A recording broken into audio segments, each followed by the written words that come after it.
Dada Knox, nakwento ko sa iyo yung mga signs na binigay ni God para sabihin sa akin na for the first time I would like my name just because of the way you say na ikaw na. So, in His time, He made things perfect. Remember when you are welcome sa kasal nila Loreto Divina Gracia Jr. at ni Mary Cherie Lynn Herrera. In short, si Knox po. Saka ito yung maganda, Iske.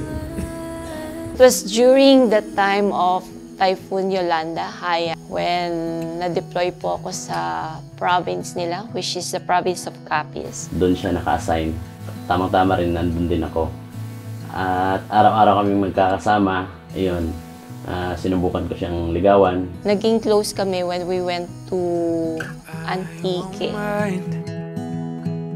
If I loved you till the end of time, darling, all the privilege would be mine. Sa loob ng 7 buwan na kaliligaw ko sa kanya, napunta kami sa Antique. Doon siya nagsabi, doon siya nagtapat. Nasa beach kami noon. Basta nagde-drive kami and then nag-stop over kami sa beach. And then maya-maya bigla niya akong kinarga.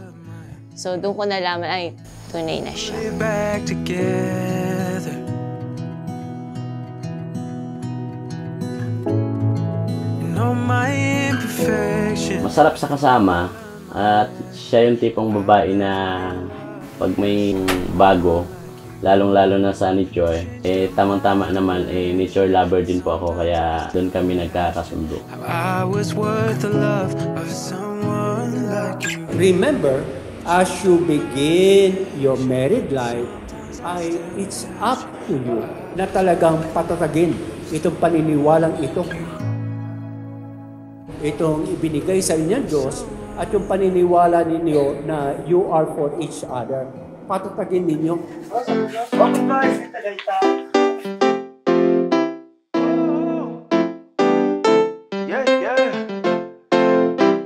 It always feels right, it don't cost nothing. A beautiful life, make it mean something. We gotta spread the love, spread the love, spread that love. I'm starting to believe it's life changing, setting me free. Love is waiting. We gotta spread the love, spread the love, spread that love.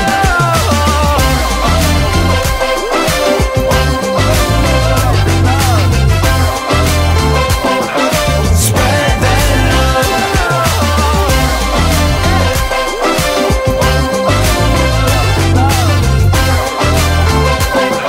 Spread that love. Iske, nagpapasalamat ako sa iyo dahil sa pagmamahal na pinapakita mo sa akin. At maraming salamat sa lahat ng oras na iniintindi mo rin ako. At alam mo naman kung gaano kita alagaan at mahalin. Maraming salamat. London in the fall in Paris too. But I'm not perfect.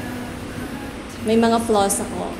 But I think the love that we have for each other, yun na lang yung may papangako ko.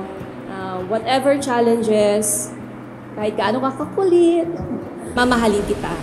And I hope na sa pagsasama natin, God is at the center of our relationship and He's also above. And let's fulfill His plans for us. Love you. Always have in mind yung kapakanan ng yung partner. Every successful man, there is the woman na nag-encourage, nagbibigay, tumutulong sa kanyang mahal para nga mag-succeed sa buhay.